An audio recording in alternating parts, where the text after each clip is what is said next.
अस्सलाम वालेकुम, this is doctor Babar Rahman.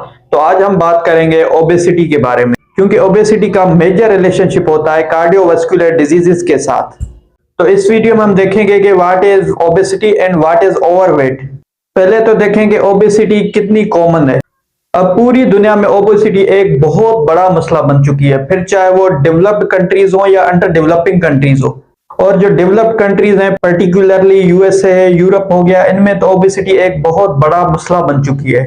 जहां तक पाकिस्तान का सवाल है, पाकिस्तान में भी ओबेसिटी इज क्वाइट प्रिविलेंट। खास तौर पर जो बड़े बड़े सिटीज हैं उनमें तो ओबेसिटी बहुत ज्यादा बढ़ती जा रही है। अब यूएस में जो 1/3 पॉपुलेशन है वो या तो ओबेस है या तो ओवरवेट की कैटेगरी में आती है। अब देखेंगे कि ओबेसिटी की साइंटिफिकली डेफिनेशन क्या है। अब ओबेसिटी की डेफिनेशन की बात करें तो ये वराय करती है पर्सन टू पर्सन। अब ओबेसिटी ये इंडिकेट करती है कि आपका जो बॉडी वेट है वो आपका हेल्दी वेट से ज्यादा है। अब ये अलग बात है कि आपका वेट मसल की वजह से है या फैट की वजह से है, this is an other question. लेकिन आपका वेट अगर ज्यादा है आपकी एज की अकॉर्डिंग तो इसे ओवरवेट की कैटेगरी में रखा जाता है। और जहां तक ओबेसिटी की बात की जाए तो ये एक क्रोनिक मेडिकल कंडीशन मानी जाती है। पहले तो देखें कि वेट के बेनिफिट्स कौन से होते हैं। अब ये जो फैट होता है हमारी बॉडी में जो ऊपर से डिपॉजिट होता है, ये हमें हीट से इंसुलेशन प्रोवाइड करता है, यानी हमारी बॉडी को ठंड से बचाने के लिए एक इंसुलेशन के तौर पे ये काम करता है। और हमारी बॉडी में जो हार्मोन की एब्जॉर्प्शन है उनमें भी फैट एक इंपॉर्टेंट रोल प्ले करता है, क्योंकि जो हार्मोन्स हैं वो फैटी एसिड्स के बने हुए होते हैं। इसका मतलब यही हुआ कि फैट भी बॉडी के लिए नेसेसरी है। बॉडी को सर्टेन अमाउंट ऑफ फैट तो चाहिए ही चाहिए, बगैर फैट के बॉडी नहीं चल सकती। और अगर यही फैट बॉडी में ज्यादा होने लगे तो यही फैट बॉडी में स्टोर होने लगता है। अब इसकी अलग अलग सोर्सेज हो सकती हैं। कुछ तो वो बंदे जो एक्सोजीनियस ज्यादा इंटेक करते हैं इन फैट्स की, लाइक जंक फूड्स खाते हैं, बाहर के खाने ज्यादा खाते हैं, प्रोसेस्ड फूड खाते हैं। और कुछ लोगों में जेनेटिकली एक डिजीज होती है जिसमें हमारा लिवर एक्सेसिव ट्राइग्लिसराइड्स और अलग अलग तरह के लिपिड्स बना रहा होता है। इसको हाइपर ट्राइग्लिसरीडीमिया कहते हैं या हाइपर कोलेस्ट्रीलीमिया कहते हैं। और जब हम बाहर से एक्सोजीनियस इंटेक करते हैं, जंक फूड खाते हैं, प्रोसेस्ड फूड खाते हैं, तो ये फैट जाके हमारे लिवर से एब्जॉर्ब होता है और हमारी बॉडी में डिपॉजिट होने लगता है। और ये जो फैट जब मेल्स में डिपॉजिट होता है तो उनकी एब्डोमेन में डिपॉजिट होता है, इसलिए मेन का पियर शेप बन जाता है।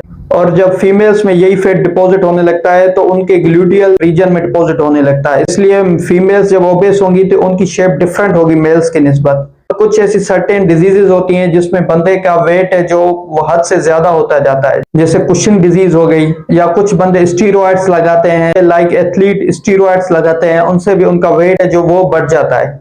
अब साइंटिफिकली इसे कैसे मेजर किया जाए कि बॉडी का फैट कितना है। इसको मेजर किया जाता है बॉडी मास इंडेक्स से, यानी बीएमआई से।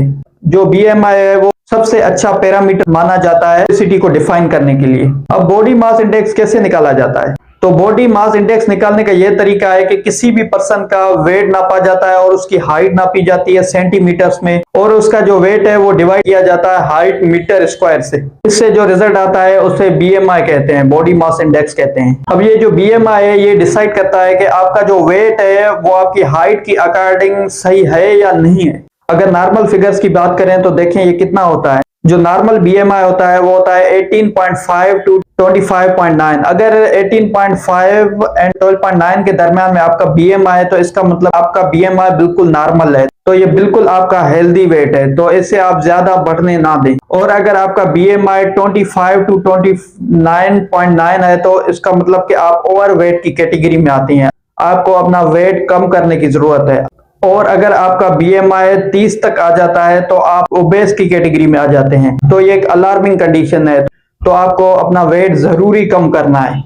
और अगर आपका बीएमआई 40 आ गया या 40 से ज्यादा आ गया तो आप मॉर्बिड ओबेस कहलाए जाएंगे।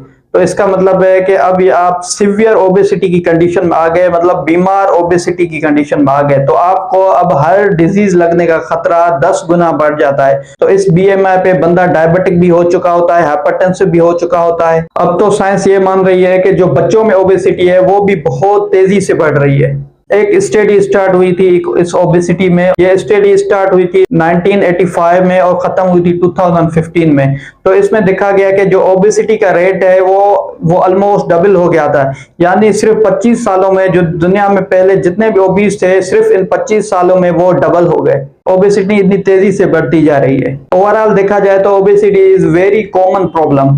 ओबेसिटी मेजर करने का सबसे जो अच्छा तरीका है वो है बीएमआई मेजर करना। अगर आप अपना बीएमआई मेजर करते हैं और उसके अकॉर्डिंगली आप प्रिकॉशंस लेते हैं तो आप ओबेस होने से बच सकते हैं। अगर आपका बीएमआई 19 से लेकर 25 तक है तो आपको घबराने की जरूरत नहीं है, तो आप नॉर्मल है। अगर 25 से 30 है तो ये ओवरवेट है, इसको नॉर्मल करने की जरूरत है। इस बीएमआई को लाइफस्टाइल मॉडिफिकेशन से सेट किया जा सकता है। और अगर 30 से 35 है तो आप ओबेसिटी की कैटेगरी में आते हैं।